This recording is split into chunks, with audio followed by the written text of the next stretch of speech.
You be cool. Somewhere in the middle of nowhere. Low profile. You understand the meaning of the words low profile? Sure. Two of America's most dangerous criminals have taken hostages. What is this? It's called a punch. I'm going to ask you one question, and all I want is a yes or no answer. Do you want to live through this? Yes. Okay, Ramblers, let's get rambling. One night is all that stands between them and freedom. This is my kind of place. But it's going to be one hell of a night.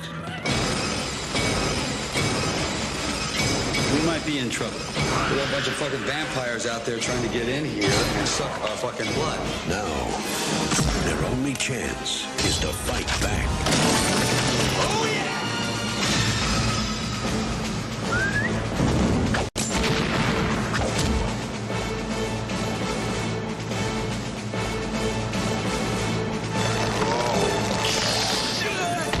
Harvey Keitel, George Clooney, Quentin Tarantino, Juliette Lewis. Welcome to slavery. No, thanks. I already had a wife. From dusk till dawn. And we're back with another edition of 90s Night. Of course, I'm your host, Benner, and of course, I'm joined, as always, with Kels McNells. Kels, how you doing? It's been a while. We took a little bit of a break there, but we're back with From Dusk Till Dawn. How you doing? Yes, I'm great. I'm really glad that this is the film that we're returning with because I love this movie. It's so much fun. Listen, I hadn't seen this film in a long time, and we kind of got done our creature feature trilogy, which we did, which you can check out on YouTube. So this is a show that we do, every once in a while, I guess. We try and do it every couple of weeks, just highlighting a 90s genre flick, usually a horror flick or something that has horror overtones to it. Before we took a break, we did a trilogy of features on Arachnophobia, Tremors, and Starship Troopers, and we thought, hey, you know what should we do next? And we were like, let's do a vampire flick. What are the vampire flicks in the 90s? And we figured, hey, listen, From Dusk Till Dawn, we haven't just seen that in a while. You love that movie, I love that movie, and that's hey, we're here now. Of course, before we get into it, we are streaming. These episodes go exclusively on YouTube, so please check out our previous episodes if you can, and also make sure you follow us on Instagram, because this movie actually was we decided to do this movie in actuality with the help of our Instagram followers and fans online who told us they wanted to see this movie reviewed over the other couple of options that we had out there. So, hey, From Dusk Till Dawn, here you go. This is our review. Before we get going, though, there is a spoiler warning. If you haven't seen the film, it was made in 1996, so it released in 1996. So if you haven't had a chance to see it now, maybe stop watching, but we're guessing that you have seen it and you want to hear our takes on it. So hey, thanks for sticking around. Of course, it wouldn't be a 90s night if we didn't have a drink tie-in, and of course our mixologist, or resident mixologist, who just got back from Sudbury Indie Creature Con in Sudbury, Ontario, where you mix a whole bunch of drinks up there as well.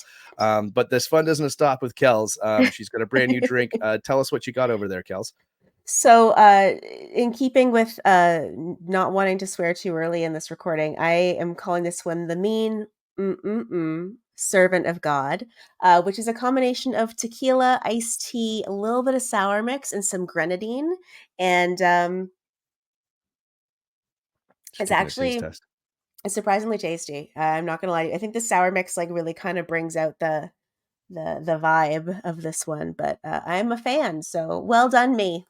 Awesome. And of course you've got your title tonight is Kill Me Kate. So that's pretty awesome. Anyone who's seen the movie will get that reference. And I'm of course Seth Geico tonight, which I thought was a little meta, that I thought was kind of funny. So so there you go, internet. Geico, you're welcome. There's another film and another IP you can pull from to sell some home and car insurance. Of course, we don't have a sponsor for this show. I'm not endorsing Geico. I've never dealt with them. They're an American company, just for fun. But anyway, hey, listen, if you do want to sponsor the show, drop us an email, let us know. We'd be happy to have you sponsor 90s Night, because we are looking for a sponsor.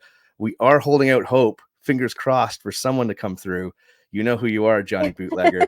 But they haven't got back to us yet. So if you are interested, please let us know. We'll see what we can work out. We do these things for fun because we just love reviewing 90s flicks. And hey, that's how we do things around here. So let's get at it. You've got your drink going. Sorry, what's it called again? It's called the Mean Servant of God. Servant of God, Yeah. which I love. Okay, let's jump into the synopsis. Of course, we can pull a synopsis from anywhere, Rotten Tomatoes. We can pull it from IMDb, but we always go with the classic, synopsis from the back of the movie. I've got my Blu-ray here, my From Dusk Till Dawn Blu-ray.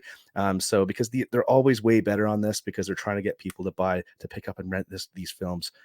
Or they used to do that back in the day, or I guess now buy them. So let's get going. It's nonstop thrills when George Clooney and Quentin Tarantino stars the Gecko brothers, two dangerous outlaws on a wild crime spree. After kidnapping a father, Harvey Keitel, and his two kids, including Juliette Lewis from Natural Born Killers, the Geckos head south to a seedy Mexican bar to hide out in safety. But when they face the bar's truly notorious clientele, they're forced to team up with their hostages in order to make it out alive. And that's From Dusk Till Dawn, which goes on into the slot back there onto the shelf. Let me see. Let's talk the stats. Let's hit it by the numbers. Do the numbers. Throw the breakdown down. For sure. So this was released by Miramax theatrically on January 19th, 1996, right fresh in the 90s there. Directed, of course, by Robert Rodriguez, written by, of course, Quentin Tarantino, based on a story by Robert Kurtzman, who went on to direct The Wishmaster. He hired Tarantino to write the script based on the story that he kind of had. Stars, as mentioned in our lovely trailer, Harvey Keitel, George Clooney, Juliette Lewis, Quentin Tarantino, Salma Hayek, Cheech Marin, Fred Williamson, Ernest Liu, and Tom Savini, which is always delightful to see him pop up in films in front of the camera and not just behind the camera, making everything look especially gory and delightful. And what about the box office? Let's chat about that for a minute. Yeah, so the box office, domestic box office was $25.8 million. And I don't know if the international box office played a part in here because I think the worldwide was just the 25.8 million. It was on a budget for 19 million. And obviously that's, so it was a moderate success, I guess, at the box office. It's a very, very niche film, but it did find a home like a lot of these 90s movies, especially the 90s movies that we're reviewing. So very, very similar to Starship Troopers. It found kind of a new life and a new home on home video when it was released on VHS. And then, of course, obviously on DVD and Blu-ray later on. Runtime of an hour and 47 minutes, which is another reason I like this film. It's very, very well separated into two acts, and it never overstays its welcome. I think an hour 47 is perfect for this flick. And on Rotten Tomatoes, currently 63% with 51 reviews, with a critical consensus that reads, a pulpy crime drama vampire film hybrid From Dusk Till Dawn is an uneven but often deliriously enjoyable B movie. And we'll get to that too, because I don't think it is very uneven, to be honest. But listen, marketing, Kels, what do you got? Yeah, so there was a number of taglines for this film. A couple of favorites were "A terrifying evil has been unleashed," and "5 strangers are our only hope to stop it." Next is "Cheap drinks, loud music, vampires. This'll be one hell of a night," which is my personal favorite. The next one, "Vampire, no interviews." That's hilarious. That's straightforward. I love that. From Quentin Tarantino, from Robert Rodriguez, From Dusk Till Dawn. The showdown is on. One night is all that stands between them and freedom, but it's going to be a hell of a night. And of course, how far can too far go? Awesome. I just mentioned I checked out my cursory, I guess, what am I trying to say? My retro review, I just watched it on Blu-ray. What am I trying to say here? My re-review of the movie, right? Yes. Right. I did on Yes. Blu-ray. How did you watch it? I watched. I got there eventually. Hey, how far is too far, man? It's that far. That's how far it is. All right. I Jesus watched Christ. it on. I think I watched it on Amazon. Okay, cool. So keeping up with my streaming activities, because I apparently just don't have physical media from anything after, I don't know, Hey, someone's got 1995. to do it, and of course, we review these movies to give a shout out to the films, right? So, so Yes. we'll make sure we include all of the links down below, of course, where you can stream it and where you can purchase it on Amazon or other places. Of course, if you got a local video store or local shop that sells movies, go there. They might have a used copy. You'll be supporting them as well. It's Mhm. worthwhile to pick it up on any format. And you know what? I've been tossed around the idea of getting like an old school TV lately, and like because I have a shitty VCR, and I was thinking Mhm. about just maybe picking up like a select few movies.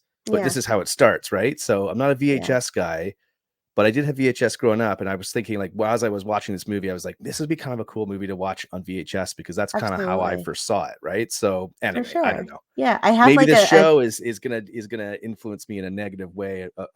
It's gonna tap into my weird collecting gene, and then I'll have like a yeah. thousand VHS like sitting in my house, right? So Well, I have in my sunroom, I have my TV VCR combo along with my collection of VHS tapes, including Conan the Barbarian and Conan the Destroyer from when they first came out in 1980, whatever. So I've got my very in-depth Arnold Schwarzenegger VHS collection along with a number of other ones. So I feel you on the VHS. I still have a bunch of them in my house. So I'm not going to lie to you. awesome. Well, listen, let's like, do you have any? So, how did you like? I saw this movie. I remember like I was in a video store. There was a small video store in the town that I grew up in, and I used to know a guy. I actually didn't know the guy who worked there. We actually became friends later on, like later on in life, which was pretty funny. But he used to work there, and he had this movie on, and they were just laughing at it because it was so ridiculous. And I just remember seeing some of the vampire scenes. And my dad at the time was just like, that movie looks ridiculous. Like, what a silly, stupid movie. And of course, like I was just like, how do I watch that movie? So that's kind of how I found out about it because I didn't really know about Tarantino at that time. Like he was still kind of relatively new. Like I had seen Pulp Fiction. I think after I saw this movie, believe it or not, just because it just, I lived in the country and stuff it didn't really get to us as quick as it did other places. Like everyone talked about Pulp Fiction, but nobody had really seen it in the theater. So I can't remember which movie I saw first, but it was around that time where, every movie that was coming out had this sort of like crime sort of element to it because Tarantino Mhm. had made it so popular and stuff. So I eventually watched it on VHS. But Kels, do you have any kind of like I mean, teenage childhood memories of how you saw this film for the first time, or Um, that's a good question that I never have a good answer to because my memory is absolutely terrible and I just kind of absorb movies and then know that I've seen them. But as to when I first saw them, it's very gray all the time. I think this was one that I probably saw when I was in high school for the first time. Um, I don't remember what kind of brought it across my desk, but it was probably either like a rented VHS or DVD, I would imagine. But again, like I have no memory of this place. I'm Gandalf in the situation. So yeah, I don't know how, I don't know when, but it was there. it didn't come? It just came across your desk in high It school, I just guess. came across my desk in high Someone's school. just going around the class. Just like I just sat down on my desk one day in math and it was there on the desk with a So that's one of the post-it reasons we that love said doing this. watch me. Yeah, this is one of the reasons we do this because I like to talk a lot, and sometimes my brain doesn't get there from what I want to say, and so Kels calls me out on it. So it's very very rare that it doesn't actually happen a lot the other way around. But yeah, I try and look out for that. Try and find my windows. You know what Trying I to mean? catch So me. but listen, let's talk about the casting of this movie because For sure. this casting is it's so unique. It was unique at the time. I still think it is actually. But of course, Harvey Keitel gets caught top billing in this film, which obviously is because of his acting pedigree and the resume that he brings to the table. George Clooney brilliantly cast off character in this film. I think it works really really well. Of course, he was only really known for ER at the time, Mhm. and was trying to become a leading man sort of in the movies. So this is very kind of an inspired choice. Obviously, probably driven by the fact that Tarantino was a hot commodity in the 90s, of course. And is there anything you particularly like about the casting or anything like that? Yeah, I think the casting and also to a greater extent, the costume design is kind of perfect, working together to kind of tell you everything you need to know about each character. Like Mm. even just the throwaway characters like Gloria, the woman that they have in the trunk of the car at the beginning of the film, like she's kind of wearing this like mature, professional, somewhat matronly outfit that kind of like just makes it that much more like appalling with what happens with her with Richie. Um, So it's like she's a very. bank. She's the bank teller, right? Yeah, yeah, From the she's the bank bank robbery. teller, Yeah, yeah. yeah, yeah. So the costume design of this film is very simple, especially, like, for what it is, for when it is, and how much it is, financially for the budget of this movie, but it kinda gives me, like, a renewed appreciation for excellent costume design at a very basic, simple level in Mhm. terms of just communicating who they are through what they're wearing. Like, the tattoo that he has on his neck, like even everything down to like the suits that they're wearing or like the kind of open suit that they're wearing, just kind of says a lot. But I often wonder, like, did Tarantino write the role of Richie for himself? So, okay, so Because we'll that's get my to that. We'll question. get to that in a second. I do just want to point out a couple of things. One, I love the tattoo on George Clooney. I think it's so Yeah, awesome because it's almost like it's like this blackness, it's like just this like evil just peeking popping out. up. We're gonna get into a couple things, and one thing I want you to remind me of as we get going here is just the influence of Evil Dead, which is something we've kind of talked about through this entire 90s night sort of YouTube series.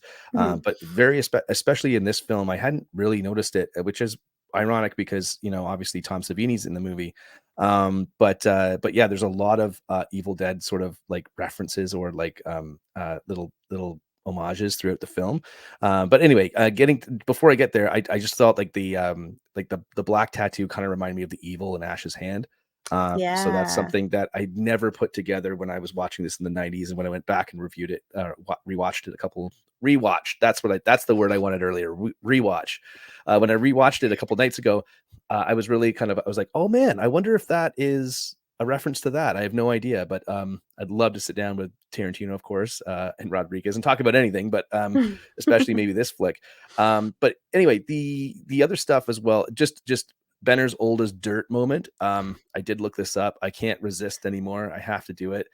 George Clooney was only 35 when he made this movie. So that makes me feel really, really, really old.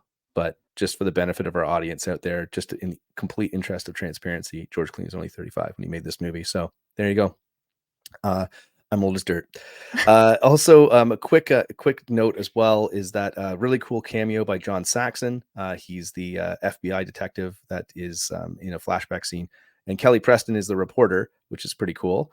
And also John Hawkes, who is he's the clerk at Benny's World of Liquor at the opening scene. He is such an amazing actor. He's a working actor. He's a great character actor, and he's been something like he has over 140 credits to his name.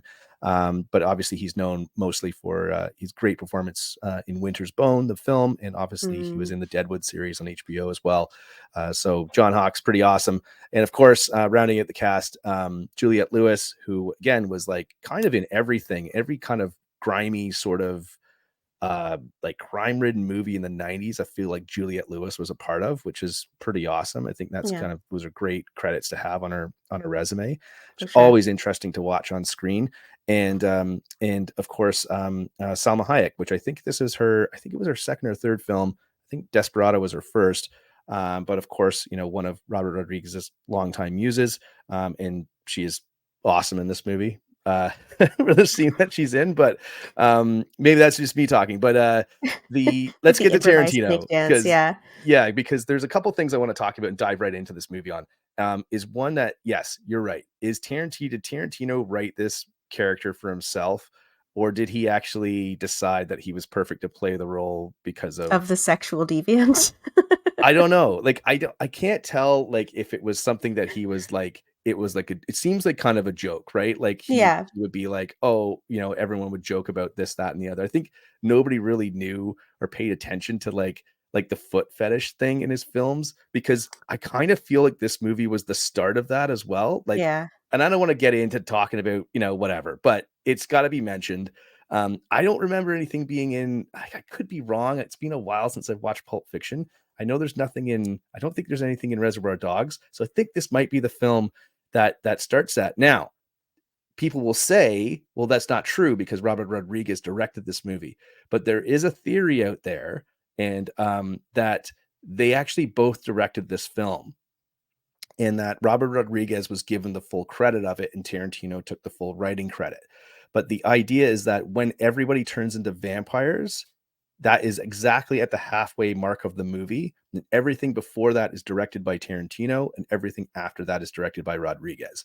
Now, I can't find any kind of interview or anything to back that up, but that's the word on the street. And I think it's a pretty good theory.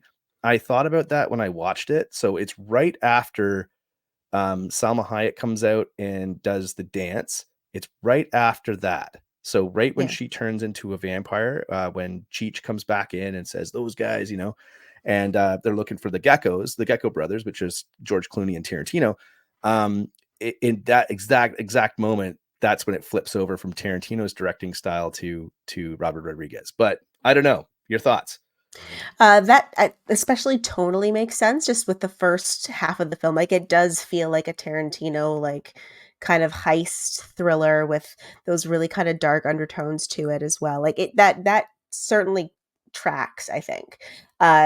Again, in terms of if it's factual or not, I could not say, but I would not be surprised in the same vein. Because I think I remember when I first saw this, like, I think when I first saw it, I thought that it was directed by Quentin Tarantino because I was young and I didn't know any better. Mm-hmm. And I was like, oh yeah, that makes sense. And then later on was like, oh no, that's not a Tarantino movie. That's Robert Rodriguez.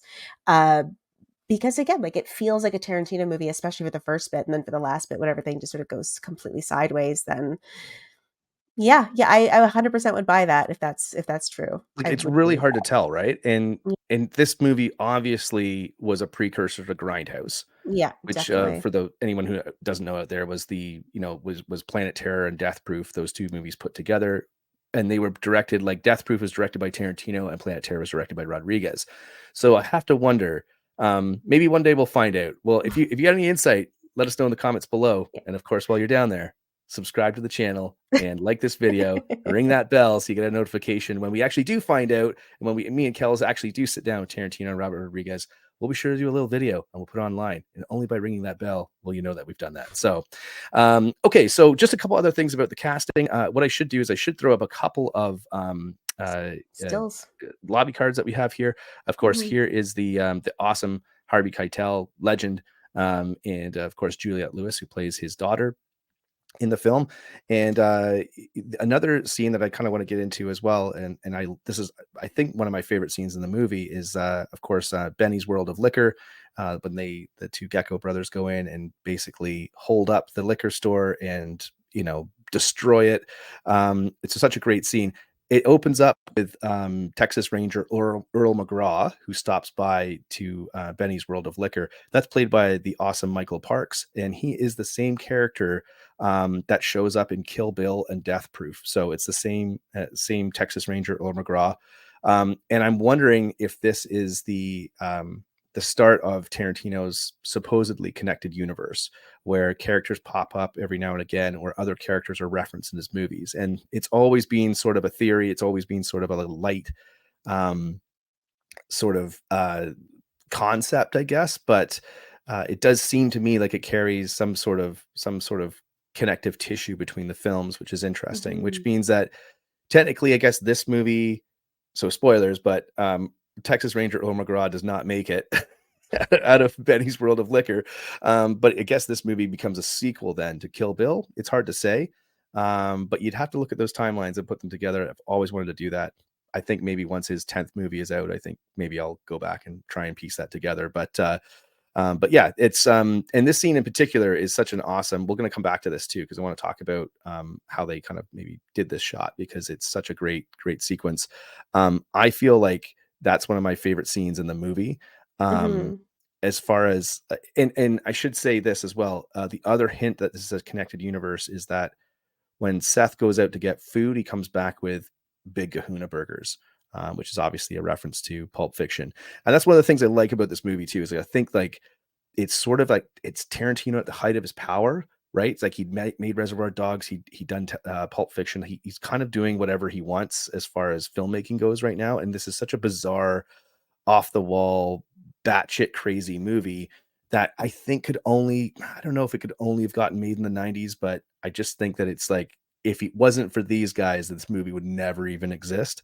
So I feel like I feel like it's such a cool movie to to go back and revisit, right? So, um, 100%. Yeah. Kels, anything in particular you like about this film?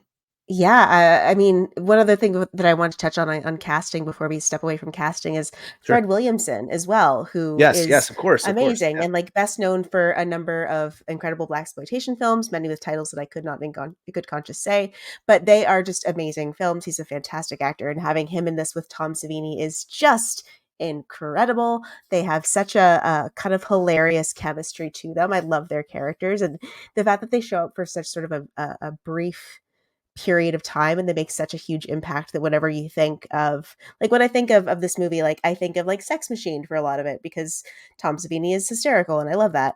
And you know, it's got such a fantastic splatter effect to it. It's got Mhm. such a fantastic kind of punch to the dialogue, to the story. For a vampire bar, there is a surprising amount of easily breakable wooden furniture, I've noticed, which it seems like a very poor design flaw, but that's on them. But It's also very strong wooden legs on tables, on certain tables yeah, too. very strong. Like those tables are reinforced, but the chairs awful.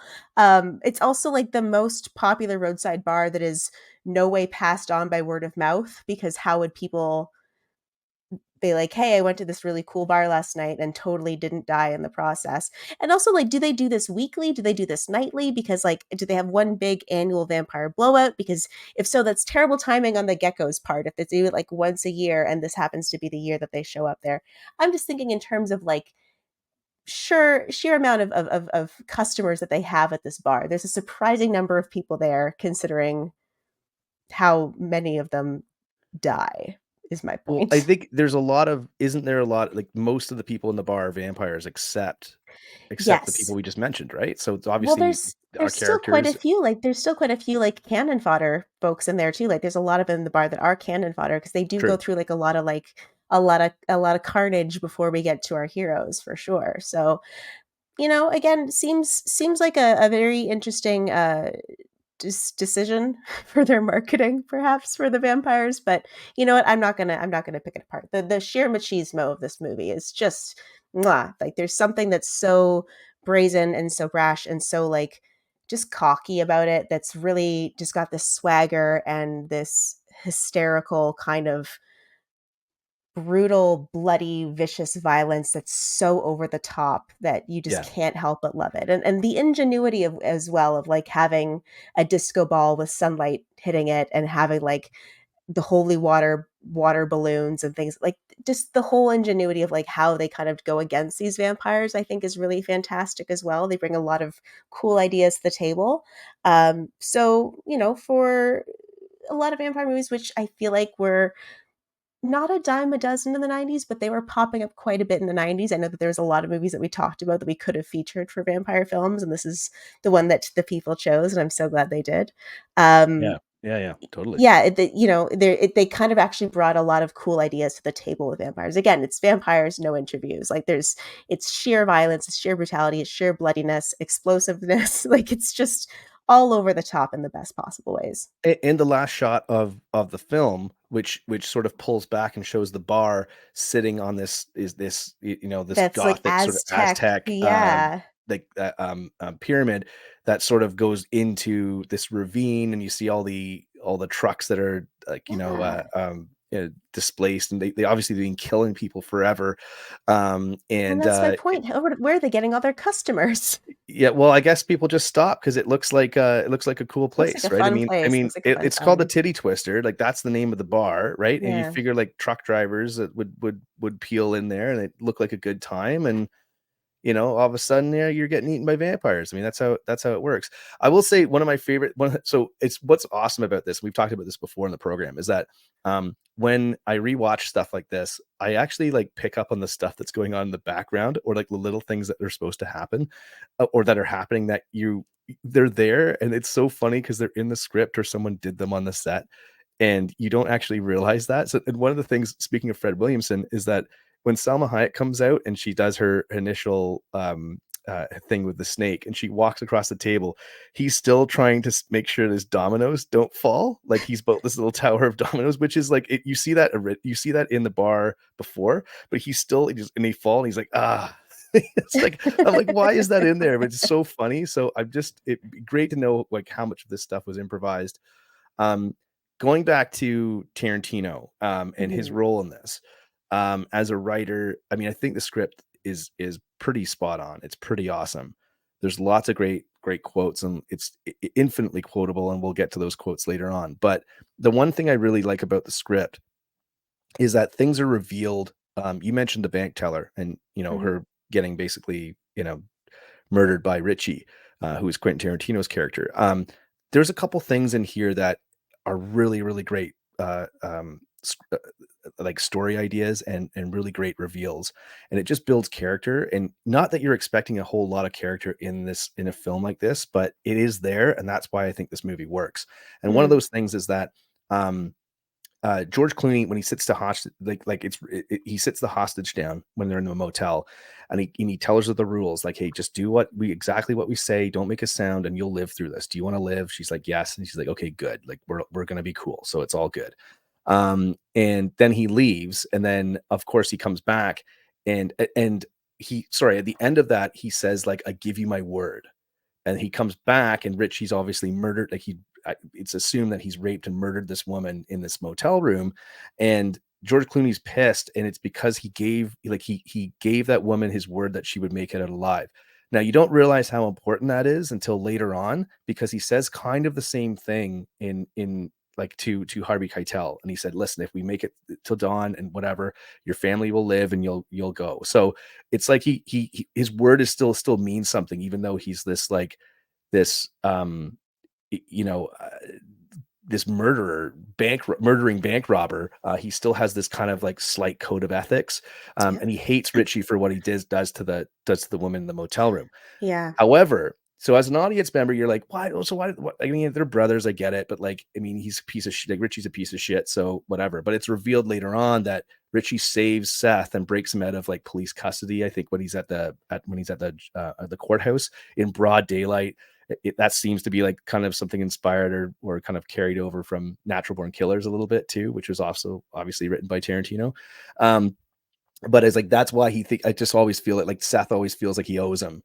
But Richie consistently does this stuff, which is just bullshit, but he does no chance. He has no option other than to kind of support his brother, because if it wasn't for his brother, he'd be rotting in a jail cell. I just think that's really great screenwriting. And it's like, in a movie like this, you don't see it that often, but very awesome. So that's my rant on the script there. Well, I love too that like you can see it in George Clooney's face as well. And there's like, which first off, that whole discovery scene, the way it's shot is just fantastic, because it has that sort of monologue, and there's just like the flash shots over top, and like the framing of like just sort of through the doorway and sort of pulling back as you're focusing on Richie and Seth having that conversation, and the sort of look on Seth's face of just like a desperation, and like he just Richie, like, for the love of God, just like stop. Like, what are you doing? Just stop. And he knows, like you said, that he is not well, and like this is not a good person to be hanging around with, but it's his brother, and he saved him, and he rescued him, and he got him out of jail, and so he kind of owes this to him. But at the same time, like, he knows that there's something seriously wrong with this kid, but he just kind of feels, like he has to stick around him. But that the whole presentation of that scene, I find, is so well done, because it communicates the depravity, it communicates the desperation, it communicates the despair, and like just the frustration of it all, without really seeing much of anything. Yeah, and I think there's a lot of there's it's like Seth like is the only person that can keep Richie somewhat in line. Like, because he says to Harvey Keitel, he says, listen, he goes, you don't like the way my brother's looking at your daughter, right? Or he says something like to that extent, and he goes, no. And he goes, okay, so I'm not going to let anything happen.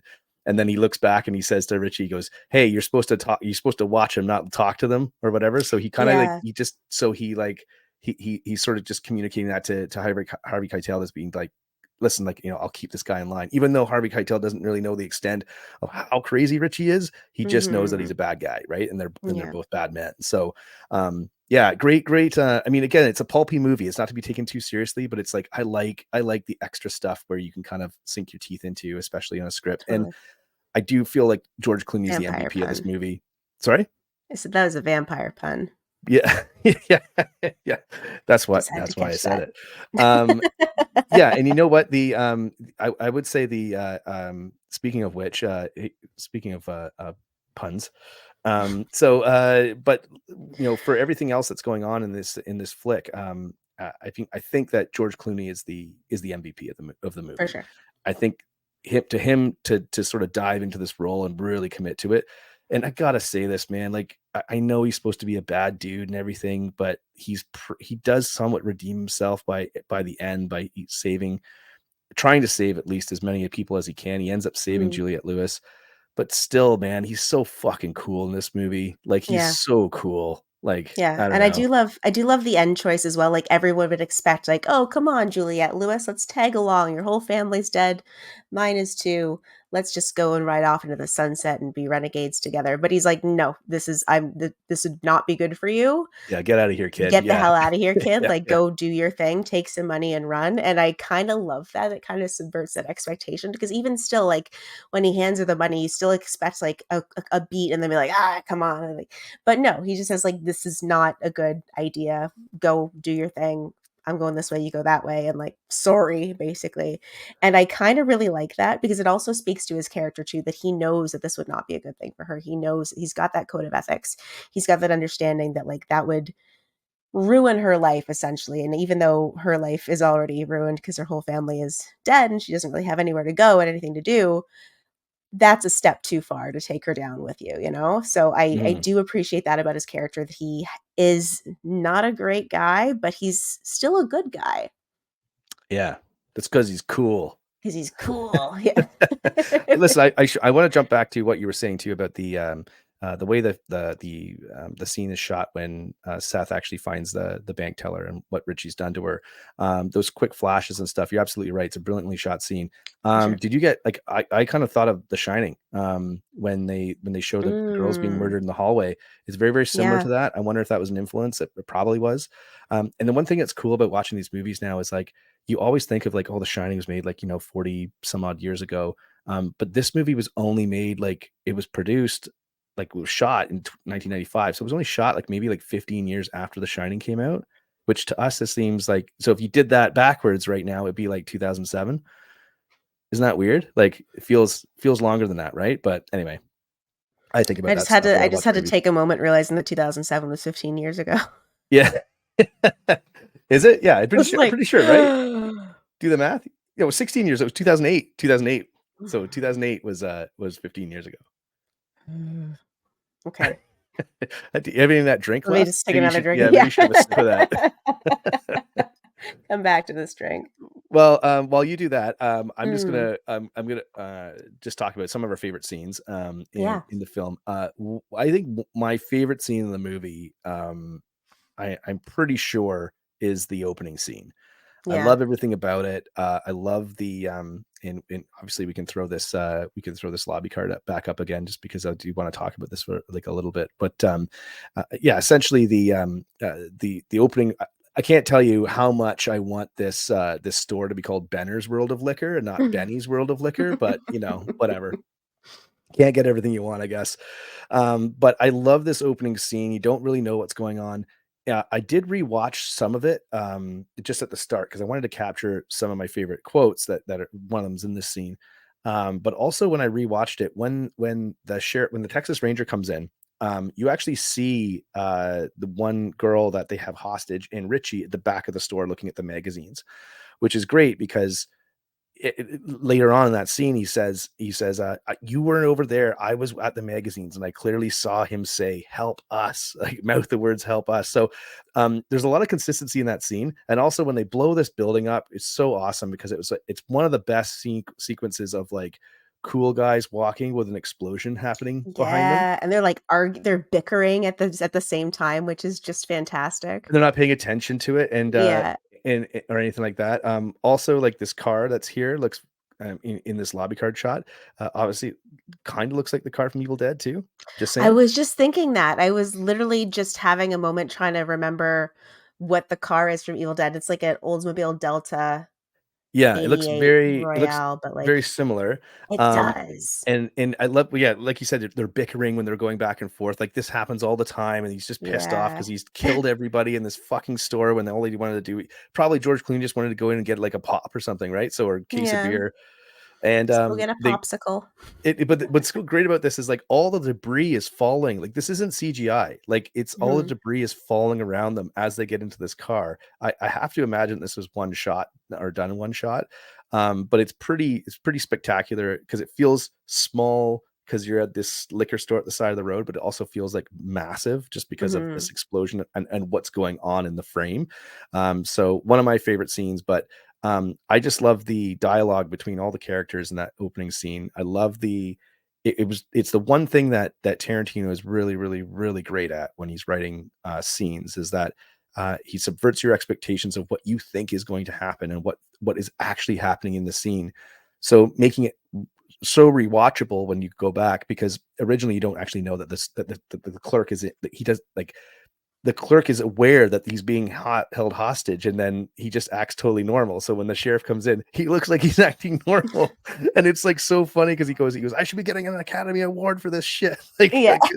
Because he's got a gun pressed to his head and stuff. And of course, that role is like played brilliantly by John Hawkes. But yeah, I love the dialogue. I love the back and forth. I love the mentioning of all these characters that kind of you don't know who they are. They're just existing, and these even the characters that are talking are kind of shitty. They're not great people. But anyway, just a fantastic scene. Do you have any favorite scenes out of this flick? Because they're all over the place, kind of between the two Oh acts, right? yeah. Yeah, they're all over the place. I think like a favorite scene is the discovery of the bank teller. Just again, like the way that it's shot, the way that Okay. it's Yep. framed, like the emotional weight of it is just it hits like a ton of bricks and I love that.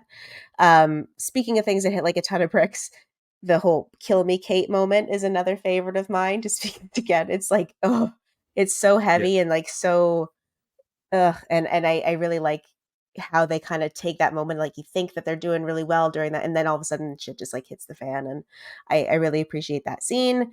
Um, I mean, I love as well like the scenes with Harvey Keitel just sort of like doing his thing, talking about like family and like having those little monologues, and there's something so wholesome about his character and about his portrayal of the character that just makes me wanna, like, make him a mug of hot cocoa or something, like, he just seems like the most sweet, like, charming, but also just, like, burdened man. It's just he's going through so much, and, like, the loss of his faith and of his wife and being thrust into this, horrible situation even before they get to the vampire bar, it's a horrible situation, and so, yeah, I have a couple of those main moments that are personal favorites, but all in all, like, there's so many big bangers of scenes throughout this whole movie. Like every last scene is incredible. There's always something that's a great detail.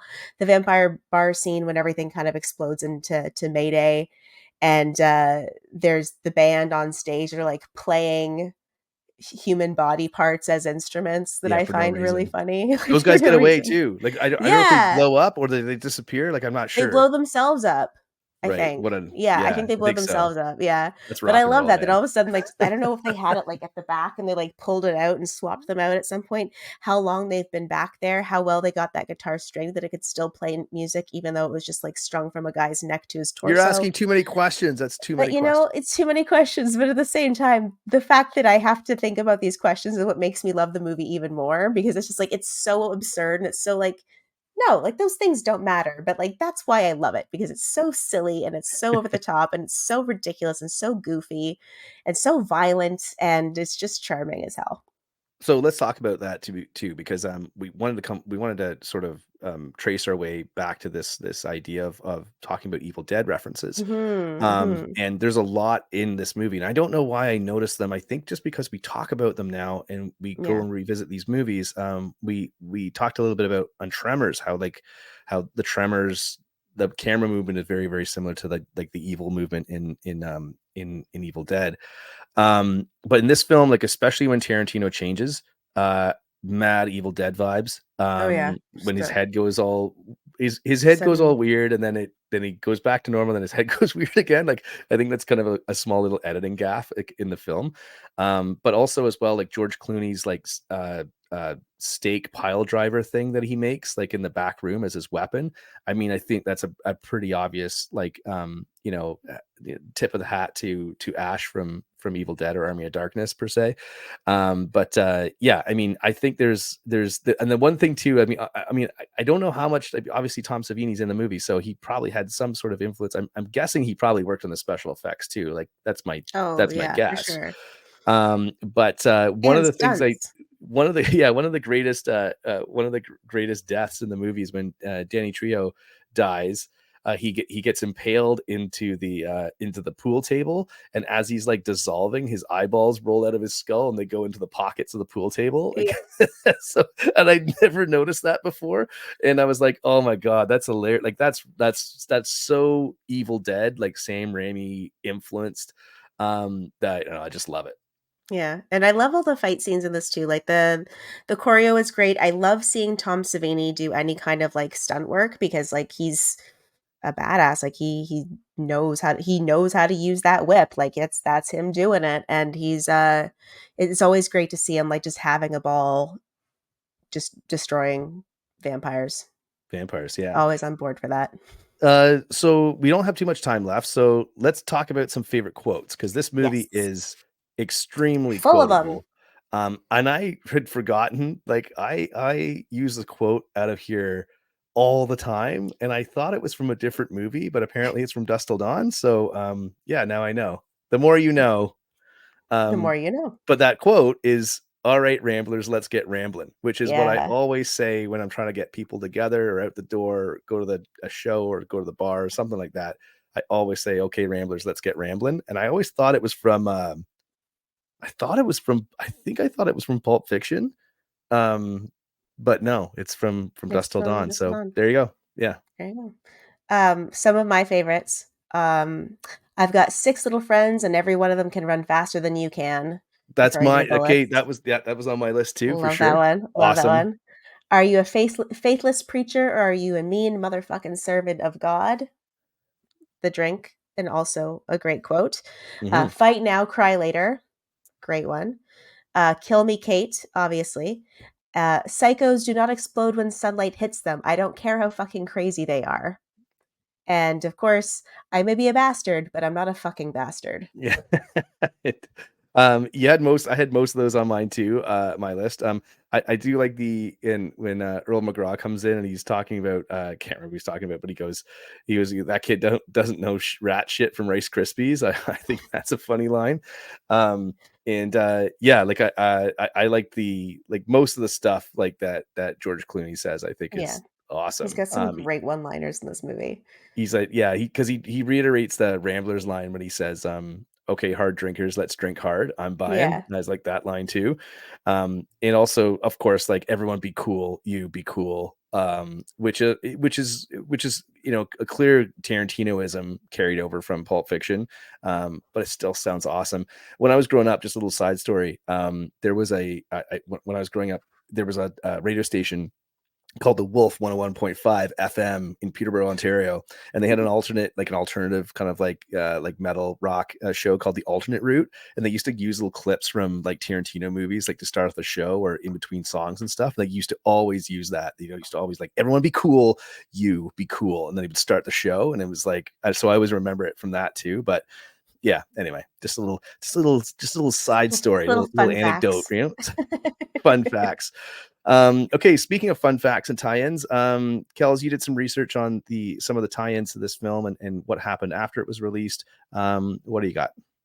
Yeah, so of course there was 2 direct-to-video installments, a sequel from Dusk Till Dawn 2, Texas Blood Money, which was done in 1999, and a prequel from Dusk Till Dawn 3, The Hangman's Daughter, which is done in 2000. So I don't know how it's a prequel and it's from Dusk Till Dawn 3, but again, too many questions. Uh, Danny Trejo is the only actor to appear in all 3 films, although Michael Parks appears in both From Dusk Till Dawn and The Hangman's Daughter. And then Rodriguez, Tarantino, and Lawrence Bender served as producers on all 3 movies. There was a TV series that was inspired by the films that premiered on the El Rey Network in 2014, that was produced and directed by Robert Rodriguez. It was intended to explore and expand on the characters and story from the film, providing a wider scope and richer Aztec mythology, which of course we see sort of that little Aztec structure with all the cars and everything. There was also a video game of the same name that was released for Windows in 2001, that was based on events that transpired directly after the end of the film. And then that was the ones that I had. And I see that you had a couple in here as well that you noted. Right. So I thought my kind of my final thoughts on the film. Sorry, special note on in the second film, like the first sequel, I guess, that they released, from Dusk Texas Till Blood Dawn. Money. Texas Blood Money. Bruce Campbell is actually in the opening scene of that movie. I have seen that movie a long time ago. But all I remember is that opening scene. It's Bruce Campbell and Tiffany Amber Thiessen in the opening scene. I think they both get slaughtered. Sorry, spoilers for From Dusk Till Dawn 2.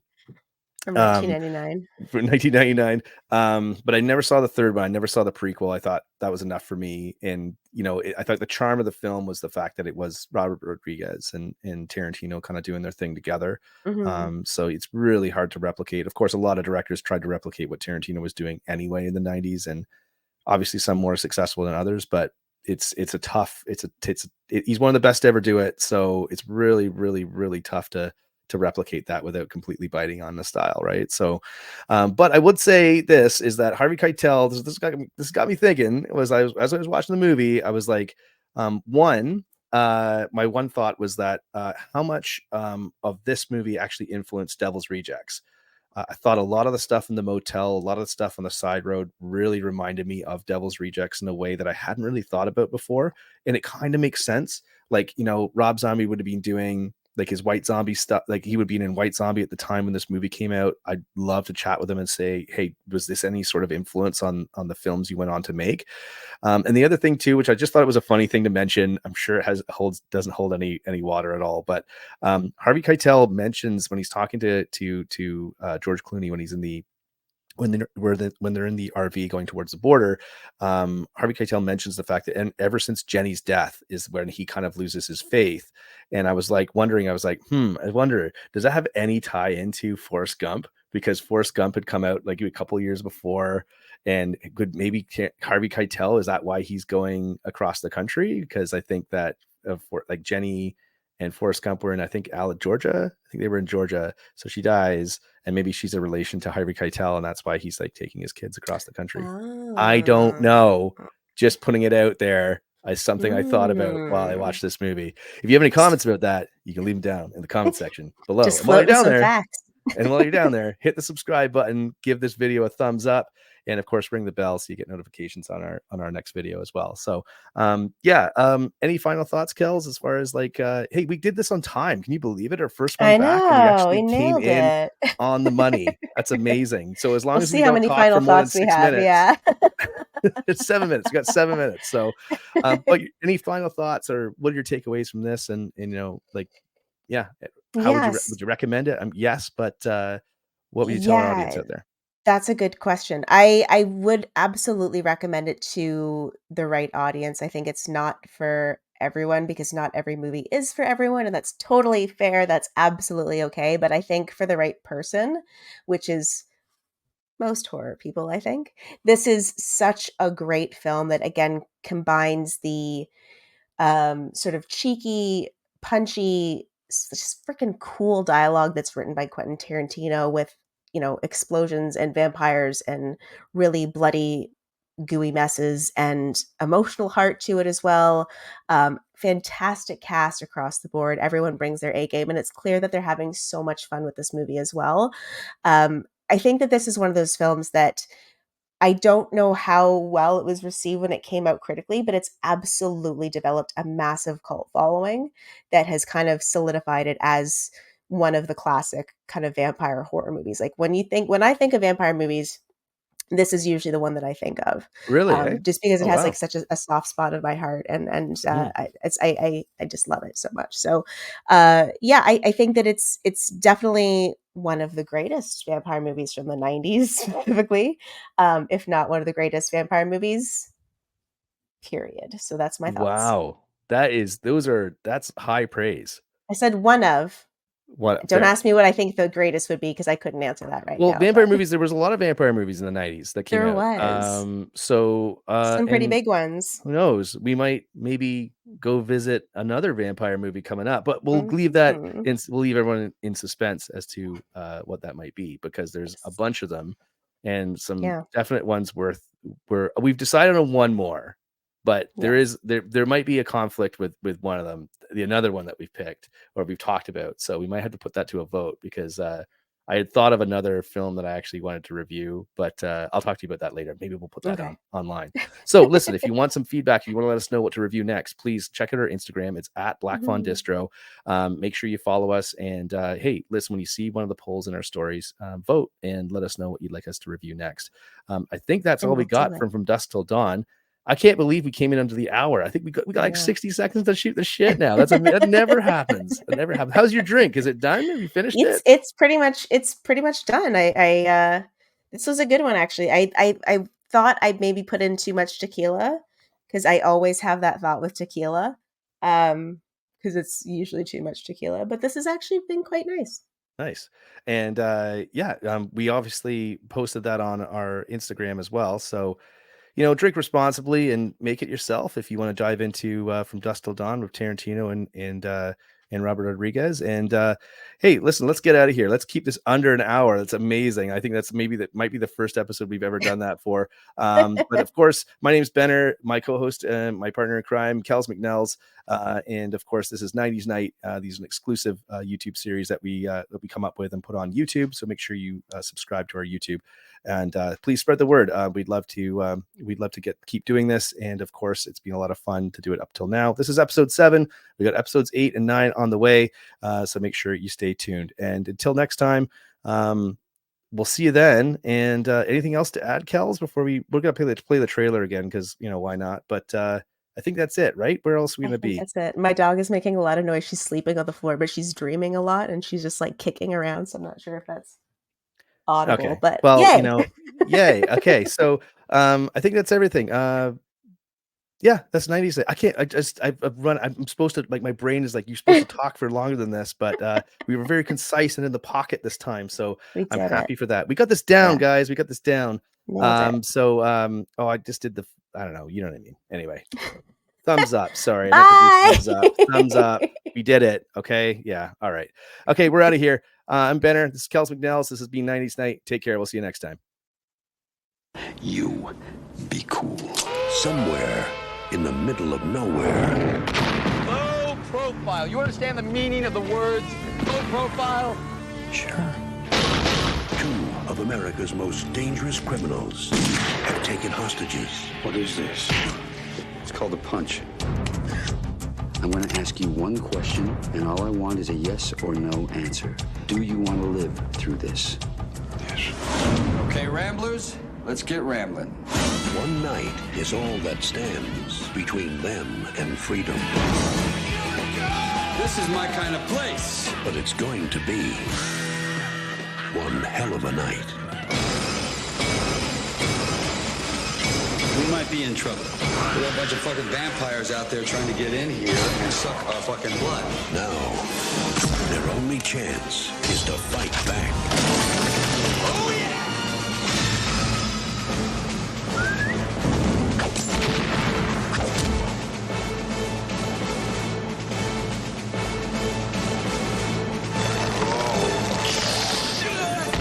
Harvey Keitel, George Clooney, Quentin Tarantino, Juliette Lewis. Welcome to slavery. No thanks. I already had a wife. From dusk till dawn.